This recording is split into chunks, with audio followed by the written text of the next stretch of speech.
Hello everyone, welcome to Outlook this week. We are back with another issue. We are in the middle of the elections and now we thought we'll look at the women candidates. There has been so much happening. I mean, the Jayaprada incident happened where Azam Khan passed some comments about Jayaprada.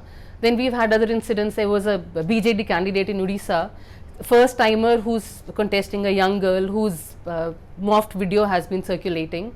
So we are looking at the challenges that a woman candidate faces while on the campaign trail, and also beyond that, like for a woman in politics, how difficult it is for her to make a mark in the first place, to get a ticket and then actually go on the campaign trail in still basically a predominantly a male bastion, which is the Indian politics.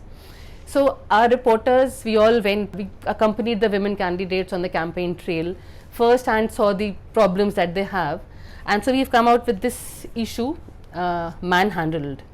So it talks about all the challenges that a woman faces, and I have here with me Preeta and Pranay Sharma, and Preeta looked at the reservations, how despite so many campaigns and everything for women reservation, but still it hasn't really happened. And even for the first 3 phases where the election has happened and the tickets have been distributed for the next phase also, just about 10% women candidates are in fray among the total candidates. So Preeta, you tell me, what do you think that about, should there be more women candidates? Will it make it better for women in politics? Of course, if you look at the reservation bill, it was introduced first in 1996 during H.D. Devagowda government. So after after 23 years, it's still, there's no movement on that. We have seen, how the journey of the bill and, the kind of resistance it faced from the male parliamentarians. Yeah. The kind of, if you remember during even when it was passed in Rajya Sabha in 2010, even then Rajya Sabha witnessed some unruly scenes. Yes. Right? So it's still hanging. I spoke to a lot of... Though there are some parties like Trinamool has given 33%. That's a positive development. Yeah, of course, it's a positive development. Mamata Banerjee gave... BJD gave 33% and Mamata gave 41%, which is a significant step. Yeah, that's how even activists and all, they see it. I spoke to a lot of activists also. They are all saying that, at least in the 17th Lok Sabha, we should see we need to have a strong movement, women's movement, just to push it forward.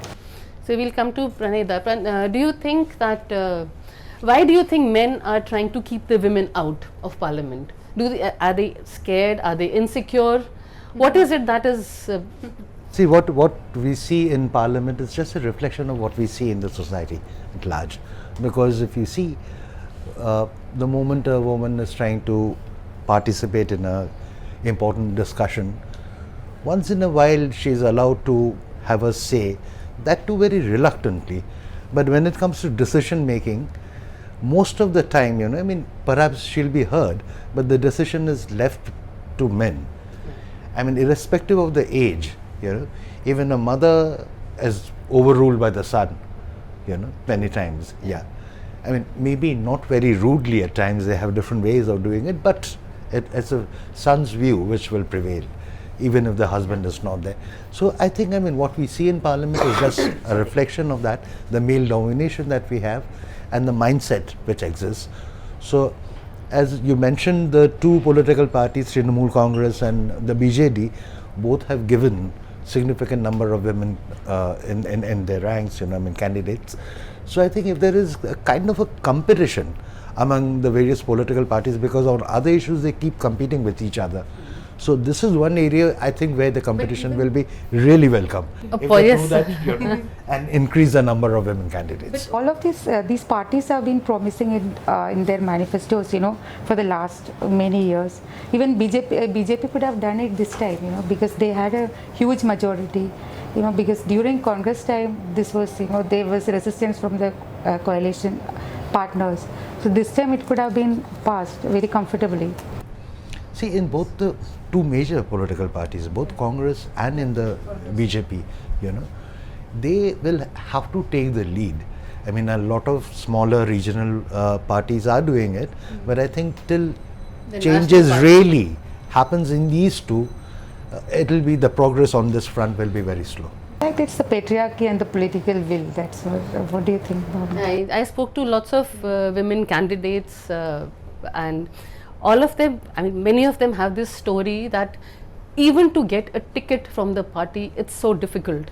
I mean, there are so many challenges because there are lobbies in the parties, and for a woman, the thing that they will talk about is the way she talks, the way she dresses, the way she looks. And I mean, they will not look probably beyond that. What she can contribute to the party as a politician, as a leader. The physical aspect becomes very important, you know. I mean, there is hardly any issue where if it's a woman, whenever a woman is involved, that part is ignored.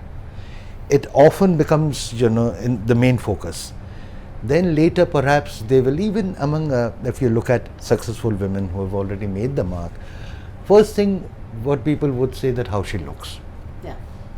That's what happens. I mean, not what she's saying or in the different field where they are, what's her performance there, how well she is doing it. That is secondary. The first thing is, you know, look, how she carries herself, that kind of a thing. Meaning, in a way, it is important, but it can't be the overriding factor of everything. Yeah, and in politics it becomes even difficult because she's in a public space and she is open to trolling, and in fact we've also done a story on that, how women in public spaces are trolled and how, I mean, what all they have to face, online abuse and everything. So please do read the magazine for that.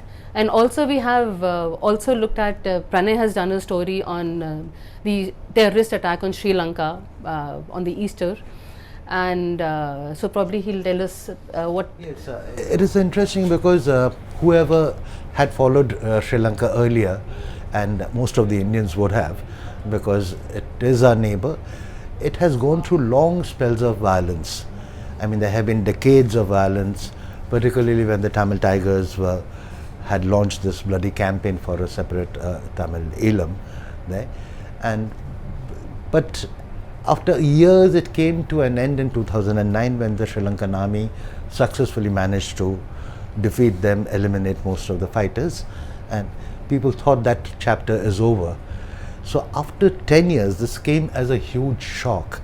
Though in between, in Sri Lanka, there were tensions between the Buddhists, which is a majority, more than 70% of the population are Buddhists, and the Muslims, you know, over there, which is a religious minority. There have been, last year in Kandy, there was a communal tension, riot, people got killed and all that.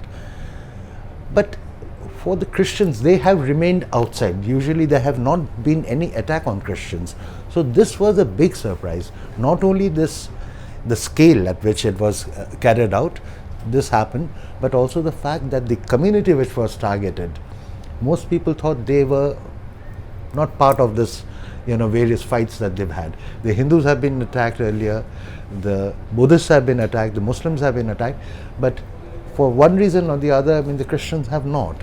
But now that distinction has also gone, and Sri Lanka is now going to face a challenge which will become more acute because at the year end they have the presidential elections. Yes. So it's very much in the focus. We will have to see how it pans out.